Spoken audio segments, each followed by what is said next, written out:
Elon Musk keeps calling people like, he keeps saying, oh my God, these liberals are trying to infect us with the woke mind virus. And my joke is, I'm like, dude, you're the one trying to put chips in our brain. Hey, yo, Spitty, what time is it?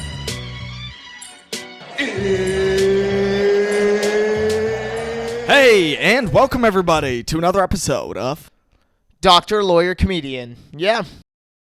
Luke. So the people want to know, how did it go? The 84 viewers, I know. So basically, it went. That's right, well. Luke. You made fun of the 50 viewers last time. There are 30 more people. Hell yeah. And by that, I mean I airplayed it 30 more times on my TV. So That's how this podcast. That's the only way to make money nowadays. Just got to play it on your TV multiple times. But it's a never-ending energy bill cycle. just play it. Yeah, just play it on all your screens. I played on my smart fridge. Yeah. I see your stupid little face. My fucking AC unit, like. That's right. I screen played on my played Apple everywhere. Watch. I play on my Apple Watch, my TV, my computer, my fridge. Where else? I played everywhere I can, honestly. My All right, Luke, toaster, how'd yeah. it go? I mean, it went well. Where do we start basically- with this? There's so many things. I mean, there's a lot. So, but let's start at the beginning, of course, right? So, first show of the night, I was very, very nervous, right? So you had already met Jeff. What was Jeff like the first moment you met him? So when I first met him, very kind, very congenial. I forgot what he said, but he was like... Do you have to say Right, but- congenial every episode? I swear to I God, do you have say to say congenial congenial. every fucking episode. He was congenial, man. I don't know. I like that word because it's so true. It's like... You've and gotten he me to was, start like- saying it. I like say congenial now, and I'm like, who did I learn this from? And then every time we do a podcast, I'm like, oh, I know who I fucking learned this from. Yeah. Well, he really was because he was like congenial. You know what I mean? He was like, well... You said, Hello. like, not to throw any shade, but you said that he was more congenial. That's the name of this the Congenial Podcast. But you said he was more congenial than when you opened for Namesh. Oh, very much so. So I don't remember exactly what had happened, but he was like, hey, man, it's great to meet you. Great to work with you. He was just very open. I think that was because he had brought two openers with him. Okay. Right? A guy, Seth Tippett and Matt Backus. They're both great comics, right? And basically, he seemed pretty open because he seemed comfortable there. Whereas Namesh, he had three random people he had never really met. Yeah, it was you, Because they Shanti, were and just who? And Zach Lord. Right? So you three knew each other and Namesh knew nobody. Yeah. So obviously it's going to feel like that. But Okay. Jeff was very nice. I talked to him for a little bit. The first show of the night, basically, we figured out I'm hosting, right? I chose to host. And so I'm really nervous. I go up there and I kind of like fail as a host. Wait, no, there was What? you had to run on stage. You don't want to tell all that? Oh, yes. So, Come on, man. Dude, I You're acting like it's been that's what I'm fucking saying. forever. It's Okay. Tuesday. We're recording on Tuesday. Yeah, but still, I forget a It lot of the was details. Friday. So basically what happened was this guy, like, there was a new sort of coordinator for the show. So he started the show basically without me, like without telling me giving you a heads up. beforehand. Yeah. So I saw that the like video that they play before the show starts had started. So I sprinted downstairs, literally got there exactly as they were announcing my name. So I was really worked up, right? Because I was breathing. And so you don't want to go on stage already like your heart's pounding. Because then you'll come off rushed. So that's kind You're of like what happened. Noah Lyles. You're just 100-meter sprint and then you're just right on stage. Yeah, I know. Literally right there, I'm sweating, right? And I mean, I feel a bit rushed throughout the thing. I remember like I said like some stuff, hey, how you got like 65-year-olds let's hear it, and nobody wooed, and I was like, oh fuck, right? And then one guy did as a joke, then everyone laughed, and I was like 45-year-olds, right? Like 40-year-olds, and then whatever. I just did like that was the only hosting stuff I did, and then you just I did a 5-minute realized it set, was too basically. little, and Yeah. 10 minutes, but yeah. And so I realized it was too little, but this was good, a learning experience. Jeff was what I liked about him was he was like treating it as though it's a learning experience for me because it is. And he was like, yeah, man, when I first had met him, he was like, yeah, you want to, I'm assuming you said you wanted to host just because, you don't have much practice with it and you want to learn. I was like, yeah, that's exactly it actually. That's I don't know great. how- That's great. Yeah, so he was really open to that. And so Would I you come off describe stage- like his demeanor as congenial? Yeah, I know, but it was really nice of him. And So I get off stage and I'm like, man, I just bombed that. Are you kidding me? So I you just bombed. So you bombed the first one. Basically, yeah. I wouldn't say like All right. I did have some high points, but I had some low points too. So if you had to rate the set out of 10, because we'll rate all 5 sets out of 10, how did the first one go? like a Like 5, 3? 4 or 5, I would say, because I did have some moments where I did kill, but I did have some Okay. moments where I did bomb. So it was kind of lower mid, and then I got off stage and I just had to sit there because the other comics had to go on and I had to go on after them. And how'd they do? Right to, and yeah, no, they killed. Like the second guy after me killed, and I was like, shit, man, I'm horrible. And then third guy didn't do that great, but he did well enough. And then Jeff just murdered, of course. But as the third guy was up, it was me and Jeff alone in the back, right before you get on stage. And so he was really nice. We talked for like 5, 6, 7 minutes. It was really cool. He was telling me about like what he's because I asked him about his specials, like if he thinks when he's thinking of releasing a special, and he said he's talked to Hulu and a few. Yeah, I don't know if I'm allowed to, but he's talked to a few places, and so he's not sure streaming yet. Services. But and he's probably going to come out with it around next year. And it was really cool though. We talked about like all this headliner stuff, right? What it was kind of like for him. Being like just tell the going people through life. They don't want to hear what you talked about. They want to hear what he said. Yeah, I mean, I can't. The problem is I can't remember too on point. All right, let's move on then. So, questions. What was your walk-up song? Because I know you always go crazy over walk-up songs. I was really mad about this. They never fucking asked me the whole weekend. I was pissed because I walked up. But I think it was because I was the host and it was like my first thing.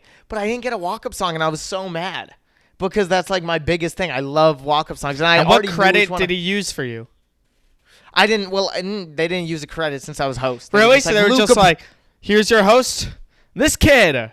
Give it up for this kid." They just said like Luca Branches, and I mean nobody was really weirded out by it though. So what did you do? You just went up like, "Hi, I'm 16." No, I would be like, "How you guys feeling tonight? Like, what's it And then I'd ask, I got used to it. So for the next few shows, I would be like, let's see, we got any like couples in here, and then they would cheer single people, and then I would do parents, and then that would kind of transition into my first joke. That's smart. Okay, yeah, you did get better at hosting. So I remember talking to you after the first night of you hosting, and you just went on and on about how good Jeff's set was on Thursday. Oh yes, I totally forgot this. So. First night after I brought Jeff up, I went to watch him, right? Because I was so interested. Because you only see his crowd work. You never really see his stand-up. So I want to watch. So I watched the whole show. And how much crowd I will work say, do you? How much stand-up, like percent? It was probably like 40, 60. Probably 40% crowd work. 60%. Oh, wow. Okay. Yeah. Okay. But closer to 50-50 maybe, but it was just amazing. So I think now, after watching that first show, I think he is one of the best comedians Describe alive. what made it amazing. So, Jeff, he is such an interesting persona because he is like a new persona. What he is he's a guy who is cute, funny / silly funny, which is you don't really see, right? He's really good at act out. You don't see a lot of straight guys doing that kind of thing, definitely. Yeah, you really don't. And so what he was able to do is he was able to weave the audience in perfectly to his bits, right, using crowd work and stuff. But he kept you in this sort of motion. I've never really seen it at a show before. That's why I was so impressed. Kept you in this motion. I never saw it. I've been to like Dave Attell, Bill Burr, all these guys, right? Never seen it like this. He kept you in this motion of like, I don't want this show to end. I'm having fun. It felt like I was at Disneyland. It really did. Because during what do the you show, think made it that? You think it was his persona, his like? It was. I think it was congenial persona. Him being as excited about his material as you were. It was almost like he was discovering it on stage, like when you were. It was really interesting, because it was like we were both popping up with ideas at the same time, and he would like bring them to fruition, and it would just be fun. It was almost like a roller coaster. So when he would do the crowd work into material, could you notice, like especially when it came to like the fifth show and you knew kind of what material he was going into, did you notice that he would give the crowd specific questions that would lead into his bits? Of course. Give an example. I mean, the thing about him is it's not like he's transitioning beautifully, but he's just asking the crowd a question. He's like mid bit, he's just like, hey, like you man, like have you ever, what's it called? And then he just asks a random question. And I did see him. he does like ask the questions relevant towards the bit that he's trying to do. Okay. But these tangents that they go on, it's almost like mystery, and that's what's so good about him. It's that like you're there, right? You're at Disneyland and you don't know the rides, but he's opening them for you, and it's like, oh my god, these so fucking. It's like just you're opening so a fun. present and you don't know what it is. Yeah. Yes. And So he's question. keeping you in this Okay. Do you think that would lend itself to being videotaped and being put on a special? Do you think it would be able to So capture this it or is no? the main problem. Is I think he is one of the best stand-ups right now to see live, easily, right? Better than most famous comics. However, it doesn't transfer onto video as much. You can get into that. Like, I've scrolled through his reels, and he does make you feel good. It makes you feel like but it doesn't make you feel like, oh, I never want this night to end, right? Because it's not like that. But I do think if you see a long form of him, like in a special, it'll still have some sort of that feeling, but it's impossible to replicate unless it's live. I think it would be really cool if instead of Matt Rife when he did like all crowd work specials or all material specials, if you did a like 40-60 special, you could probably come out with them a lot more often.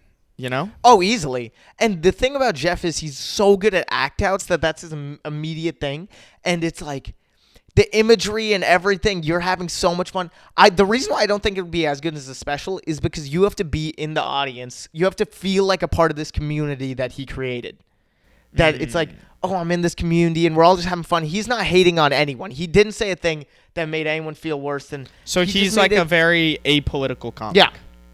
Yes, very much so. And does he work clean? He doesn't work clean. He's not a clean comic, but okay. He keeps it so that he doesn't shit on anyone, but he keeps it like we're all just fucking around, kind of. We're all just like, look at that guy, right? And it's just fun. It's okay. I've never really seen it like that, and it was amazing. I remember after the first day of you opening for him, you just called me like, I'm trash at stand-up. Like, I am garbage at stand-up, and I cannot fathom how to get from where I am to, like, where he is. Dude, because like, when it you seems watch like an insurmountable mountain. I know, because, like, when you watch someone, and, like, I watched Namesh, and I was like, man, this guy's a headliner. Like, he's really good, right? Like, comes prepared, comes killing, and he kills. But Jeff, it's like, this guy's a GOAT. Like, I seriously think he will be for his generation. And so, no, the reason what I'm trying to say is, like, when I went up on stage, it was like, okay, but I wasn't doing that well. And then he just fucking murdered. And it's like, how do you bridge that gap? And all of his bits were just amazing in the way, like, his act outs and his persona. It's like, how am I supposed to ever reach that? So it makes you feel so tiny. It makes you feel like less than, like, an open micer, right? It makes you feel like you haven't even started. And this guy, how is he that Yeah, good? like, you're like, that's stand-up comedy. What I do, fuck, that's not stand-up comedy, you know? Yeah, I know. Sorry, go on. No, because I'm just like, how am I doing a headlining set? That's not headline, like, not at all. That is headline. Well, I think when you see a stand-up that's able to improvise really well and add it to their bits, that makes you go like, yes, that is stand-up. Yeah. You know? Because, yes. And I feel like that's why you see someone like Greer Barnes and Louis will say, this guy's a killer, but when you watch him on video, it doesn't seem like he's not a killer, like Louis a killer. But Louis, I think the people that come off best in specials are the best material writers. You know? I do agree. So, like, because Louis C.K. has always said, like, his weakness, because it seems like when you watch him, he has no weakness. But he said his weakness is crowd work. You know? And I could totally see that. I agree, yeah.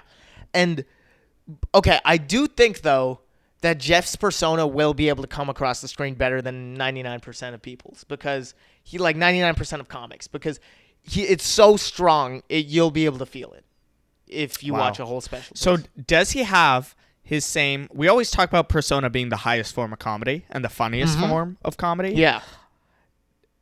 How much of his persona is just on stage and how much is he like the exact same off stage? So that's what's weird about it. I love seeing that, right? Yeah. So off stage, obviously, you know, all comics are cynical. They're all a bit like, what's the word? Jaded, right? And so Jeff meeting him, he was tired, obviously. He'd been on the road for a while, and it was nonstop, and like he had all these problems, right? The weirdest thing is because when I'm imagining like my being, oh my god, like Jeff is, like, you don't look at the problems of regular life. But it was so cool to see his regular life problems. Like his girlfriend's cat had just died, I think, so he had to help her through that. And then like he had to come here, and you could see he was tired. He was like, "Man, I just got off this flight, now I have to just show he was tired." But then when he got on stage, it was burst of energy. It was like, "Oh my God!" It was this guy. It was really impressive, honestly. Because he was just chill backstage. It wasn't like he was like not rude or anything. He was just chill, and I don't expect. So him to be that was like, the first night, right? That was Thursday. Did you find that his energy changed or waned when he had to do 2 shows a night? Because I remember sometimes when I have to do 2 shows a night, the second one I'm like, oh my God, I can't believe I actually am like a little tired. Well, okay. So the only thing that changed for me was watching. So the next show Saturday at. Yeah. Or no, the next show was Friday at 7 p.m. basically. And like, so if you had to rate your set here, like what did you improve? Yeah, I did bad too. No, this was like this a was 3, worse. 4.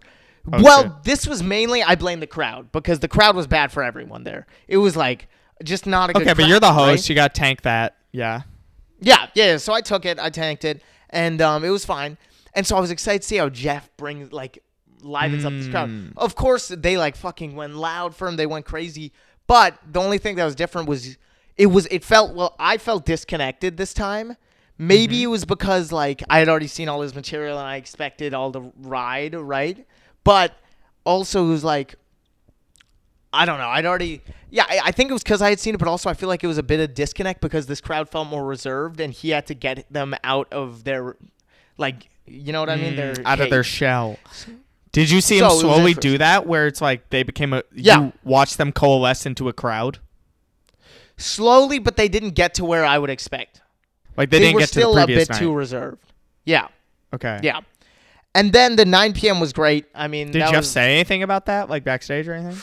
Yeah. I remember we were all talking about it, and he was like, "Yeah, that was a tough crowd to what's it called? Definitely a bit like hard." Which is so interesting because what is a tough crowd to them? Right? Like, for him, when he came out, all 5 shows, I was like, man, like, they're fucking, the thing hit the roof. I've never heard this sort of, like, and so it's weird to how does he think he's bombing, right? Like, at what point is he bombing? Especially, like, Thursday, he probably thought, like, okay, I'm doing great. Like, and then Friday, 7 p.m., he's like, oh, I'm bombing now, you know? Well, I don't think these guys think they're bombing. I think they're like, oh, I have to work for it. Because they can easily get out of it. Because that was my main problem. I was like, I wish I had something to get me out of this, like crowd work. Like I was much better because I didn't have anything, and he has so much. You don't have many skills in your toolbox, right? Yeah, like that's what I remember feeling when I had like. Obviously, I was way worse. So like, adjust this for me being worse. But when I had like all my material before deassimilate, when I had a 45 minutes, I felt like I could get up without any set list, and like I had like jokes for pretty much any topic. And I finally feel like maybe I'm coming near there again. Like I finally have like a lot of jokes I can go to instead of having to do a few. But these guys must have like hella, right? And they have the crowd work piece, and they have the riffing piece. And okay, another interesting thing is their closer. Because to me, I'm like, man, he's killing. Every single thing is killing. Did he have the same What is he going to close on? Yeah, he did have the same closer. It was like a 5-minute story about how he accidentally got a hand job, paid for a hand job, right? Wow. And it was like his closing line just murdered every time. It was so cool to see because you're like, how is he going to do better than this? And then he fucking hits. What's the line? And that's how they get you. Like, man, that I don't know how he does it, but he's like, that's how they. And obviously, you know, you need all the setup for it, and it's great the payoff, but it's so very interesting. All right, how about 9 p.m. Saturday? How'd that go? 9 p.m. I remember they were great, right? Very fun. They were the first audience where I felt like I actually knew how to host, and I'd actually gotten you know what I mean, a hang of it. Oh, by the way, so for the Saturday. By the way, though, let me just point out, you don't. Like, you're not a good host until you can host, like, just like we always talk about with mics, until you can host, like, a dead room of 5 people. Like, then you're a fucking good host. You're a fucking good host. Right?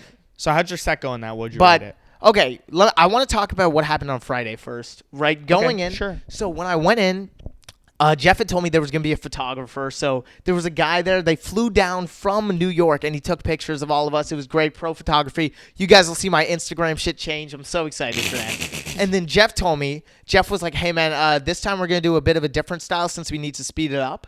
we're gonna do it's just piggyback, right? Like you'll start, and then they'll introduce the next person, right? And I was like, oh, okay, so I'm a shit host. All right, thanks for telling. Like that's how I took it, but I wasn't. He didn't, I'm sure, mean it like that too much. But another thing he pointed out, he was like, hey man, I just one tip for you hosting. Like I'm sure you'll be fine with it. And I was like, yeah, no, please, I would love any tips you can give me, right? And he was like, so one of my pet peeves, this is just me personally, is that I hate when the host says the name of the guy before, like the crowd's already loud and then they say his name, because the crowd then doesn't hear his name, right? So what you should do is make the name the hit line for everyone to cheer. And I was like, yeah, definitely, I'll totally do that, right? Because I was doing different things each time. It didn't really matter to me. But ever since he said that, I did that for each set. And so I think that might have been wise, because I might have introduced him incorrectly, so he just wanted a guy who already knew how to introduce him. But I was not that mad about it. Whatever. So Okay. for the 9 p.m. show, it was great, really fun. The first time I actually I remember doing well, I think. What do you rate your set here? Probably like a 6, 7. And how 'cause much were you I changing did better material later. between them? How much were you changing I material? wasn't. At least for these two for the first 3, I didn't change it. Because really. I thought you said, like, on the last episode, if Oh, you guys watched, you yeah. said you want to change material. I did. So what I did was, for the first show, I was like really rushed, and I didn't have time for a set list because I ran on stage, right? So Yeah. I ended up doing the TikTok joke, and I was like, man, this is not strong enough at all for this. But I just did it, and I did the screen time point. Why the and I hell really did liked you that get voice. into that, though? Why the hell did you get into that? I know. I didn't. I don't know, because I was just like too. What's it called? And so then for the next shows, I just did the flirting joke, right? For the next shows. And 9 p.m. went great, right? Nothing too crazy happened there. Then the next day, Saturday, last day, and I was already kind of acquainted. I knew what I was doing. And so my set list this time had changed, because I don't know why, but this time I had like more material I was able to do in these 10 minutes. I don't know why. Even though you were killing harder? Yeah, even though I was doing better. It was weird. That's weird. I don't know how it worked. Yeah, I'll have to re-listen to the set list, but they really liked all my parapros. They liked the Nickelodeon joke a lot, which I was not expecting, because, okay, can I just say, so on Friday night, after the first show, I was like, man, I just bombed. I'm horrible at this, right? I'm horrible at stand-up. And I kind of felt like the comics were also looking at me like that, right? Like, man, who is this guy, right? Like, really? And so when they were talking to me, I was like nitpicking every single thing, right? And like, I remember after the 9 p.m. I talked to one of the guys, and I was like, yeah, I was doing well, so I wanted to add on this small like line that I wanted to add on, just because I wanted to see how it did, but I kind of forgot about that since he asked me how my set was. And he was like, he was like, personally, I wouldn't add like a new line to a sold out crowd. And I was like, okay, goddamn, like that's a little passive aggressive, but I was like, I just think that every show you should try something out, because that's the point of comedy. That's the point of a show. And he was like, everyone does as they think, right? He said something like that. And I was like, yeah, I agree with him. But it felt like a little like shit, dude. Yeah. That's awkward. So you felt better after the next show? Yeah. How did that line do? And I didn't end up doing that line. I forgot every single time. Bruh. But I did do a new joke about I was surprised. Okay, because all of his openers were they were white comics, and they were not clean. One of them was pretty clean, the other wasn't. But they were very like nice. They weren't gonna do any like pedophile jokes. They weren't gonna do any like suicide, anything bad topics. They weren't gonna do. And so it was weird to see. And then because Luke we had came out like different pedophile viewpoints. dicks. Yeah. I know, I Molestation. was like, shit. But basically, I was talking to one of the guys, and I realized our perception of a bit is completely different. And it's so cool to see a different kind of comic, because to me, I'm like, okay, this is going to be a great bit. Like, I told him my line of what I want this bit to be, right? Basically, my add-on was going to be like, Elon Musk keeps calling people, like, he keeps saying, oh my God, these liberals are trying to infect us with the woke mind virus. And my joke is, I'm like, dude, you're the one trying to put chips in our brains. All right, stop acting like liberals. I like that. Right? And so that guy didn't find it funny. The opener didn't find it funny when I told him. He didn't at even all. see the irony, though? No, he was like, oh yeah, that's like, yeah, but it didn't seem like he liked it. But to him, like when he was saying like, "Oh, I should do that as a bit throughout the weekend." In my personal opinion, I was like, I would never do that. Like, I don't understand why, right? Because his bits were like, just things like, like octopus sex. Because we were talking about that for a while. He was like, "Yeah, I've been wanting to do that as a bit for a while." And What, just it's not even octopus like I'm hating sex? on his style. Wait, I just don't. what's octopus sex like? What was the bit? Okay, there's a long thing. So octopus, I don't know if you know this. One of their arms actually turns into a dick, and it detaches from them when they have sex. What? Yeah, pretty crazy, right? It is interesting. I see how he could do that as a bit. I see it. No, I see how he could, but personally, I wouldn't. Right? Like, I just find I see it. Looks that like was one unless of the you better could attach it to a central theme of what it's like to be human. Yeah. Then why would you put it in your act?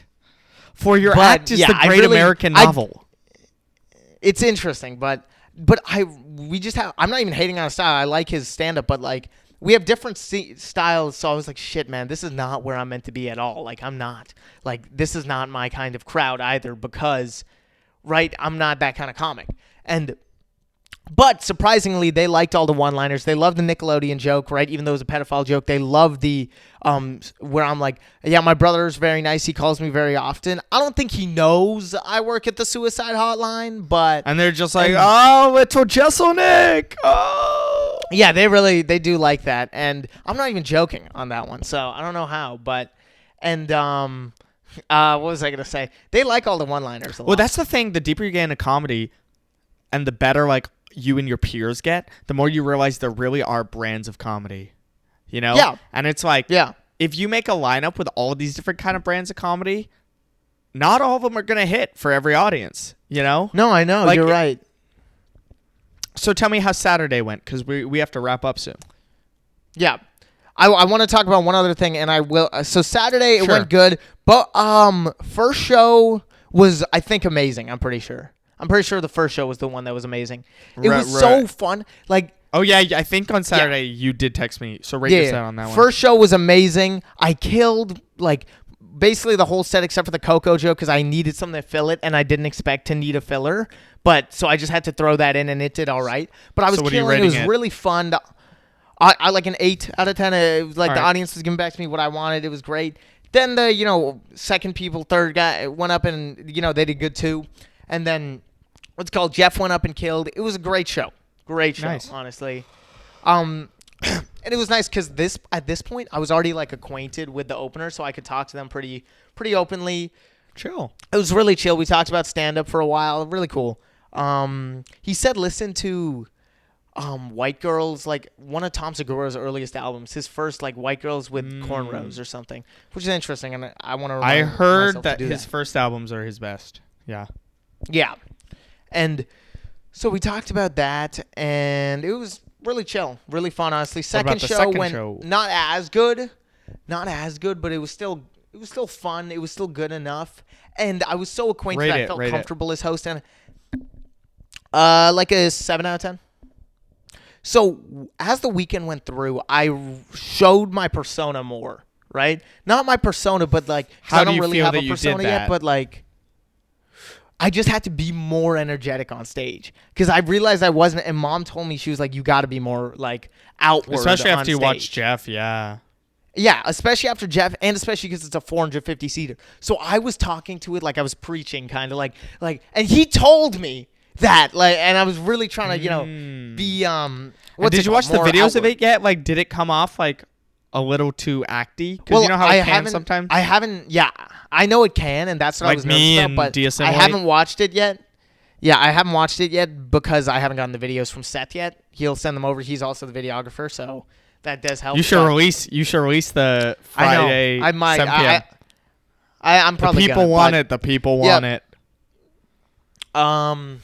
But yeah, dude, it was just it is interesting because when I first watched Jeff, I was like, I want like it was almost like my personality was split because half of me was like, oh my god, that's the kind of stand up. That stand up looks fun. It looks fun. It doesn't look like tiring because it looks like you and the audience are having a fun time. Yeah. And that's what's making it even more fun. And so I was like, oh my god, that stand-up looks so fun. Like act out silliness, all this fun shit. You and the audience are like friends. Like this is great. But then half of me was like, I want, right? Like, how am I supposed to talk about the shit I want to talk about? Yeah, with I this sort of sadly stand-up? taught you a very heavy You way did. to do stand-up. And I was like, sadly. fuck, dude. Because half of me is literally you almost, because it's like I've been trained that way. So half of me is like, Yes. oh, I got to think this way. I got to act this way. But I was like, half of me, I was like, completely man, right.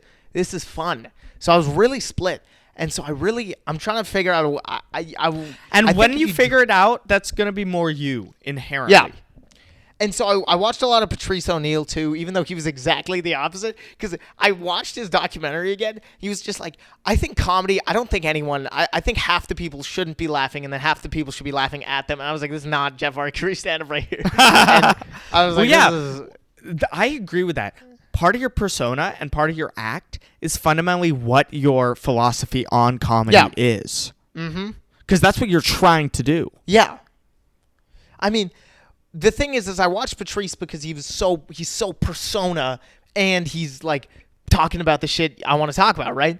And but the thing with him is he's not as silly, like the silliness aspect that I would like to add to mine. It's almost like I like Chappelle's amount of silliness, young Chappelle. He was very silly. He was silly. He was silly, definitely. So yeah, I don't know. You got to figure it out. But He had that honestly, like boyish charm back in the day, you know? Yeah, he did have that boyish charm. That almost like innocent, but like because he's just, he would say things that like you're like that is brilliant, and then he would just he's like a little dirty, a little naughty, like he would make those faces and all that. That's actually what I noticed myself doing. When you're like talking to like a theater like that, it's not a theater, but it's 450 seats. Expressions are extremely important, is what I learned. Because the audience reacts to your faces. Like when I said I was born in 2008, I was like, you guys are old. I used to just say you guys are old, now I do like, yeah, you guys, how's it feel? And like I do this, like a cringe sort of face, or like that sucks. And they would react to it more. It's really interesting seeing how faces matter way more. That's very good insight. Do you feel that it would translate well to a smaller audience? I don't think as well, because I think you're supposed to overact a little bit in front of such a big audience to make it play off as regular. So that's what I was kind of doing. I think if you did what I was doing at like a fucking show with 10 people, like, and I said, like, it would be. And I said to the woman, yeah, it would just be too much. It would be too much. So you gotta, change up for crowd sizes. But but how do you feel given that Nimesh is like kind of a low energy comic? So that's what I noticed. How do you factor that in? I don't know, but when I watched it, like, and when I did stand up for his audience, it was like I didn't really have to do all the stuff that I did with Jeff, but it was almost like it just didn't feel as fun, obviously. And I don't know. Well, with Nimesh, it's like his audience is more tailored for that, right? Because he's low energy, so it's like you don't really have to try as hard to be high energy. Plus, you're not the host. So it's kind of, it is, different. Okay, fair enough. So you're saying by the end of the weekend? Yeah. So at the end of the weekend, right, I would finish 2 shows. Jeff got on stage and got off stage. And I talked to him. We were just chilling in the green room. And he was like, oh, Luke, dude, I thought you had left. I felt bad. You don't have to stay. Your poor mom, right? I was like, no, man, totally don't worry. Like, whatever. Also, I need my check. Yeah, I did. I was like, I'm just kind of waiting for my check from the club. And he was like, oh, yeah, totally good. Wait as long as you want. And so I was like, yeah, of course. And so I was just waiting there, and nobody How much had really was come. the club supposed to pay you? $250 a show. Per show. Right? A $50 show, so still $250 pretty good total. rate. I was pretty happy, whatever. Yeah. All right? And so we were just waiting there, and then Jeff was like, yeah, man, are they still like, what's called here, Luke, I want to give you a little bit of money. And I was like, oh, dude, please don't worry. The club's already paying me. You really don't have to. The Indian in me just like, oh, shit, fuck. Yeah. And I was like, dude, like, please, you don't have to. And he was like, no, dude, like, just let me. Like, it's fine. You open for me. Let me. And so he was like, what's your Venmo? And so I gave him my Venmo. And because he was going to make me sign. He was like, you could sign up for this thing maybe. So if you open for me again, like, then it'll. And I was like, no, it's fine. Whatever, right? And so he was like, what's your Venmo? And so I told him, and then like he said, all right, great, I just sent it. So I didn't want to look at my phone for a few minutes. So then I looked at my phone after a few minutes. He sent me a fucking $1,000. And my mind exploded. Dude, especially when you're 16, you're like, what? I freaked out.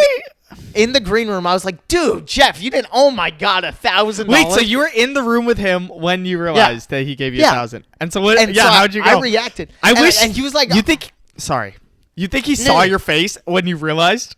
Maybe, because I think he was waiting for it too, maybe, because he knew I was not gonna. And so I was like $1,000, and then the other opener jokingly said like he got paid $1,000, like as a joke, and he was like right, because he travels with Jeff. I'm sure he makes much more, but.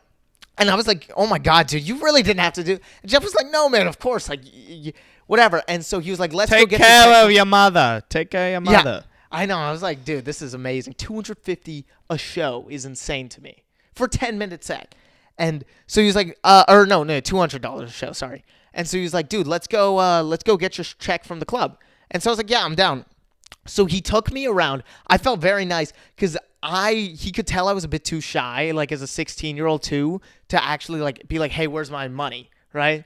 And so he took me throughout the club, and he was like, I know these things can be hard, so I just want to help you out with this. And so he was asking around for me, and I felt very like that was so nice of him, right? Very congenial. And so he did all this stuff, and so turns out that.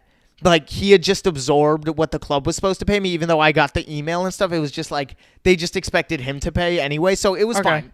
So I didn't get paid from the club, but I did make $1,000 anyway. It was pretty cool. That's sick. That's really awesome. Pretty amazing. What are you gonna spend your 1,000 on? What are you gonna spend it on? I don't know. I'm probably gonna invest it. See how much. I feel like invest like 600, 700, and then just buy something stupid with the 300. You know, yeah, like just to celebrate. Dude, it's cool. It is cool. Really just ball out. Just be like, ask a girl from your school on a date and then take her to a 1 Michelin star. Yeah. Ball out. That would be so cool. If you enjoyed this episode, please leave us a comment and a like on YouTube. Remember to subscribe and turn on notifications. If you're listening on Apple Music or Apple Podcasts or Spotify, please leave us 5 stars and a nice review. And remember to follow the show. 24 hours to live, man, need a young mace. 24 seconds on the clock, I hit the pump fake. 24 on my back, one day I was 8, looking down from the top, yeah, it was fake.